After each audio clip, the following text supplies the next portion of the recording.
Good morning, Chair Esquivel and board members. Barbara Barragan-Puria from Restore the Delta. Over the last few years, I have felt that it is important for my young staff who grew up in the Delta region to speak with you. Today, I think, because of the moment we're at, that you need to hear from a woman of a certain age. First, to recap, Restore the Delta has been addressing this board regularly since 2014 regarding water quality and harmful algal blooms. We have signed onto dozens of comment letters with our environmental partners. We have sent in our own comment letters on the Bay Delta Plan for about 6 years prior to DTEC. And since the inception of DTEC, we have filed an amicus brief, a petition to the board, a request for reconsideration of our petition, responses to all the Bay Delta Plan releases, updates, the plan of implementation, and science reports.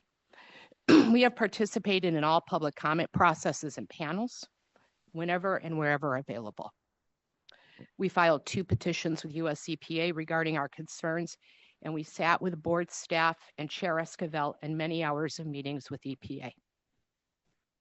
To date, we have not moved this board to take the full and meaningful action of one of our requests.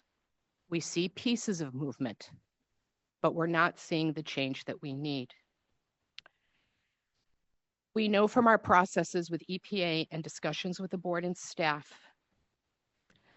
that many of you understand who we are, what we do, and sincerely are trying to work with us on our resolution, on our work with US EPA as it relates to the Bay Delta Plan. We see you, we hear you, and we appreciate you. The great poet Adrienne Rich talks about the personal always being political, and I kind of want to go down this path rather than going into great detail on the science of the POI and which regulatory pathway you should pick. The reason why I really am bringing this out is because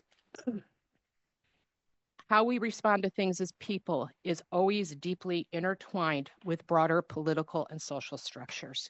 Just hold on to that thought for a minute. As one of the final acts under the Biden administration, the EPA submitted a letter to the board outlining an overall summary of their findings regarding the Bay Delta Plan, the voluntary agreements, and DTEC matters. They highlighted in that letter the injury to tribes from loss of fish and other riparian resources and proliferation of harmful algal blooms. They outlined for you EPA's strong support for adoption of tribal beneficial uses as a water quality and quantity monitoring standard. They outlined for you recognition that current objectives are impairing tribal beneficial uses and that strong objectives are required for tribal protections.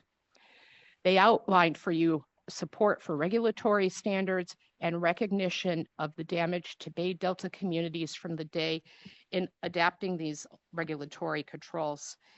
And I think the last thing that we have to add when we look at that work in summary is that if this board is really about centering people, then you have to step back and acknowledge the harm that has been done to tribal communities and Delta communities, from people in our urban areas to our farmers, repeatedly. Being on the verge of losing 7 fish species and having rivers and an estuary collapse impacts people in the millions. I want to stress that regardless of the status of EPA program scoring going forward, this letter is now part of the official record with the State Water Resources Control Board. We urge you and the governor to take these findings into account and act on them in a supportive manner in response to Trump's executive orders regarding management of the Sacramento-San Joaquin Delta by completing the Bay Delta Plan regulatory pathway expeditiously now. The voluntary agreements should be separate. They should come after the plan is approved. You should incorporate impacted parties, set the reset button, do it the right way. But first, finish the Bay Delta Plan. We urge you to wrap up our joint final work with US EPA as part of the informal resolution process, while it can be done right now. As far as the personal being political for me, we have followed the path of advocacy for years at Restore the Delta, not out of anger, or animosity toward anyone, despite feeling and having to be tough with the board.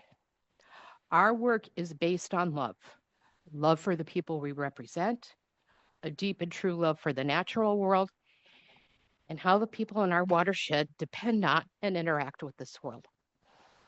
What is personal manifests into empathy. Empathy for you as individuals and empathy for the people we represent and serve in our community. Empathy has also taught us to extend what we know for ourselves and the people closest to us applies to all people in the region. You hold the authority, you hold the power. Protect Delta waterways and tribal uses and fisheries for all the people.